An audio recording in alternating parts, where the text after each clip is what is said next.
सामने उपस्थित है। आपके द्वारा बटन दबाते ही एक साथ 51,000 से अधिक नियुक्ति पत्र जारी कर दिए जाएंगे, जिसमें से अधिकतर लगभग 40,000 से ज्यादा नियुक्तियां आज रेलवे मंत्रालय में होने वाली है। इन नियुक्ति पत्रों को प्राप्त करने वाले उम्मीदवार देश के 47 भिन्न भिन्न स्थानों से पूरे घर और समाज को ऊर्जा देती है। ये कहानी नहीं, हकीकत है आज के नए भारत की, जहां मेहनत और मेरिट को उसका पूरा हक मिला। দেশে চাকরির কোনো অভাব নেই। দেশের পরিকাঠামো দিন দিন বৃদ্ধি পাচ্ছে, যার ফলে তৈরি হচ্ছে নতুন নতুন মেডিকেল কলেজ, স্কুল এবং ইন্ডাস্ট্রি। ফলে কাজের জায়গাও বাড়ছে। শনিবার শিলিগুড়ি কাশ্মীর কলোনির রেলের অডিটোরিয়ামে রোজগার মেলায় যোগ দিয়ে এই কথাই জানিয়েছেন কেন্দ্রীয় সড়ক ও পরিবহন দপ্তরের রাষ্ট্রমন্ত্রী অজয় টামটা। এদিন তিনি জানিয়েছেন, এই মুহূর্তে পশ্চিমবঙ্গের রাস্তাঘাটের যা উন্নতি হয়েছে তা ঐতিহাসিক। রাস্তাঘাট তৈরির জন্য অনেক টাকা বরাদ্দ করা হয়েছে। পাশাপাশি তার অভিযোগ, রাজ্য সহযোগিতা করলে রাস্তার সুবিধা পাবেন পশ্চিমবঙ্গের মানুষ।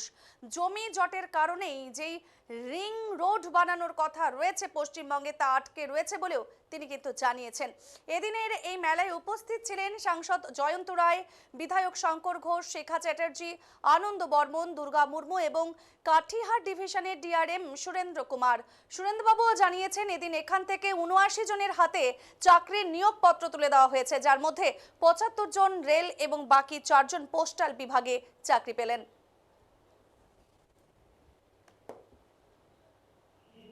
दिए गए ऐसे रोजगार मेलों के माध्यम से अब तक लाखों नौजवानों को भारत सरकार में परमानेंट जॉब मिल चुकी है। अब ये नौजवान राष्ट्र निर्माण में बड़ी भूमिका निभा रहे हैं।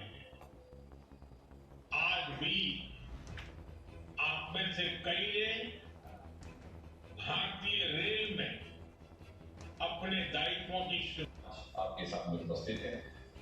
आपके द्वारा बटन दबाते ही एक साथ 51,000 से अधिक नियुक्ति पत्र जारी कर दिए जाएंगे, जिसमें से अधिकतर लगभग 40,000 से ज्यादा नियुक्तियां आज रेलवे मंत्रालय में होने वाली है।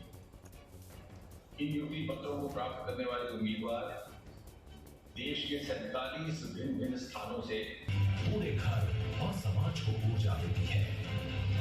ये कहानी नहीं, हकीकत है आज के नए भारत की, जहां मेहनत और मेरिट को से अधिक युवाओं को नियुक्ति पत्र दिए गए। ऐसे रोजगार मेलों के माध्यम से अब तक लाखों नौजवानों को भारत सरकार में परमानेंट जॉब मिल चुकी है। अब ये नौजवान राष्ट्र निर्माण में बड़ी भूमिका निभा रहे हैं। आज भी आप में से कई ने भारतीय रेल में अपने दायित्वों की शुरुआत की है। कई साथी अब देश की सुरक्षा के भी प्रहरी बनेंगे। डाक विभाग में नियुक्त हुए साथी गांव-गांव सरकार की सुविधाओं को पहुंचाएंगे। कुछ साथी हेल्थ फॉर ऑल मिशन के सिपाही होंगे। कई युवा फाइनेंशियल इंक्लूजन के इंजन को और तेज करेंगे और बहुत से साथी भारत के औद्योगिक विकास को नई रफ्तार देंगे। स्थानों में रहा ना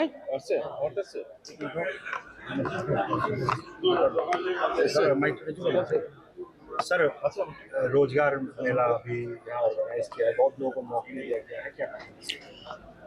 आज का ये दिन मैंने बहुत सारे ऐसे रोजगार प्राप्त भाई बहनों से बातचीत करी तो मुझे बहुत खुशी हुई कि उनके जो परिवार के लोग हैं, मजदूर हैं, किसान हैं, ऐसे बच्चे जिनसे मैंने बात किया और उनके अंदर एक बड़ा एक उत्साह उनके अंदर देखा गया मैं देश के प्रधानमंत्री जी का बहुत धन्यवाद देता हूं, जिनके माध्यम से रोजगार मेलों के माध्यम से उनके प्रतिभा के अनुकूलता के अनुसार सभी लोगों की नौकरी लगी है।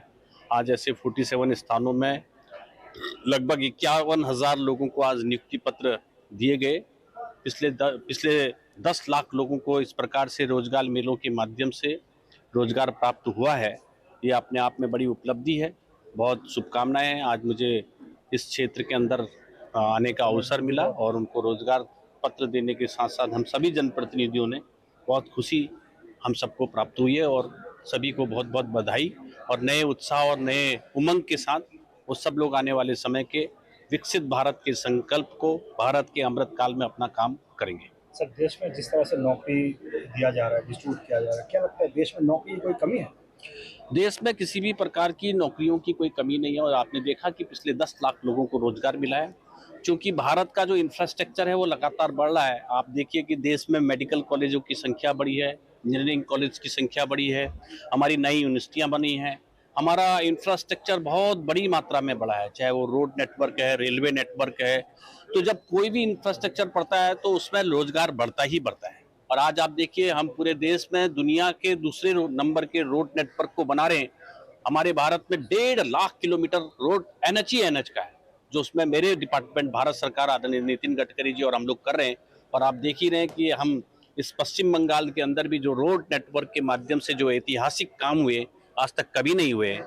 हमारे जो रेल के काम हुए हैं पश्चिम बंगाल के अंदर, चाहे वो हमारे नए रेल पटरियां पड़ी हैं, चाहे हमारे रनवे बने हैं, तो ये जब बनते हैं तो लोगों के लिए रोजगार भी के अवसर खुलते हैं और इस रोजगार के अवसर से हमारे बच्चों को बहुत सारा रोजगार मिलता है। और वहीं प्रधानमंत्री जी के माध्यम से जो स्किल इंडिया के माध्यम से नए फैक्ट्रीज हैं, इंडस्ट्रीज हैं, और वो फैक्ट्री और इंडस्ट्री में भी हमारे जो टेक्निकल लोग हैं, जो हमारे संबंधित काम करने वाले लोग हैं, स्किल अनस्किल सभी को रोजगार प्राप्त होता है। सर, बंगाल में जैसे कहावत है कि सरकार कहती है कि केंद्र से कोई किसी प्रकार का सहायता नहीं मिलता है, और हालांकि आपके बगल में अपने MP सर भी बैठे हुए हैं, उन्होंने भी इस तरह का वियोग बार बार लगाया। अभी हालांकि में एक रेलवे ओवरब्रिज बनना था, उसको जमीन का एक इशू चल रहा है, क्या कहेंगे रोडवेज? देखिए, मैंने आके यहाँ बहुत सारा रोड्स का समीक्षा लिया है।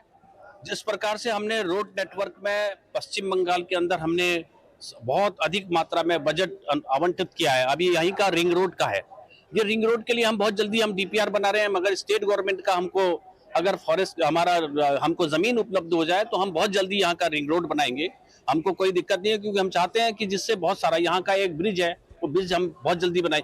हमको कल का मैंने NHAI DCL और NHAI और NHPWD स्टेट जो मिनिस्ट्री देखती है, इन सबके रोड नेटवर्क्स को मैंने कल व्यू लिया है और उस हिसाब से मैं कह सकता हूं कि स्टेट गवर्नमेंट हमको अगर सहयोग करे तो हम बहुत जल्दी पश्चिम बंगाल के लोगों को रोड नेटवर्क की बहुत बड़ी सुविधा मिलेगी। और इसलिए राज्य सरकार जो है हमको ज्यादा सहयोग नहीं करने के कारण से हमारे पश्चिम बंगाल के साथियों को, भाई बहनों को यहाँ के इंफ्रास्ट्रक्चर के डेवलपमेंट में राज्य सरकार का अगर सहयोग मिलता तो ये राज्य हमारा बहुत आगे चला जाता।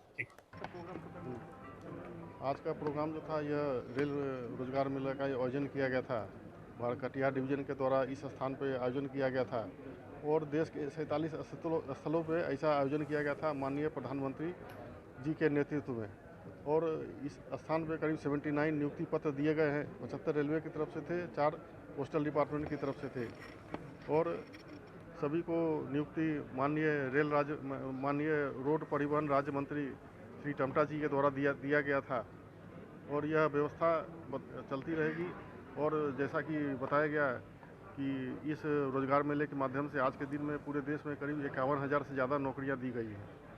जो जिन 79 लोगों को नियुक्ति पत्र दिया वो क्या सभी स्थानीय या अलग अलग क्षेत्रों से? ये अलग अलग क्षेत्रों से, बिहार प्रांत के भी है, बंगाल के भी है, यूपी के भी है। मैंने अलग अलग जो RRB का एग्ज़ाम होता है उसमें सभी लोग पार्टिसिपेट करते हैं और कर सकते हैं। तो जहाँ से जो सिलेक्ट हुए थे सभी को नियुक्ति पत्र दिया गया था। उनका क्या कार्य क्षेत्र सिलीगुड़ी है या? उन लोग का क्षेत्र कटिहार मंडल है। कटिहार मंडल के अंदर सिलीगुड़ी में भी पोस्टिंग हो सकता है, कटिहार में भी पोस्टिंग हो सकता है और जो कटिहार मंडल के अंदर जहाँ भी स्थल आते हैं उन पर पोस्टिंग हो सकता है। रॉकी कुमार शर्मा। ये लाभ धरना ठीक लग रहा है, मुझे कोई दिक्कत नहीं है।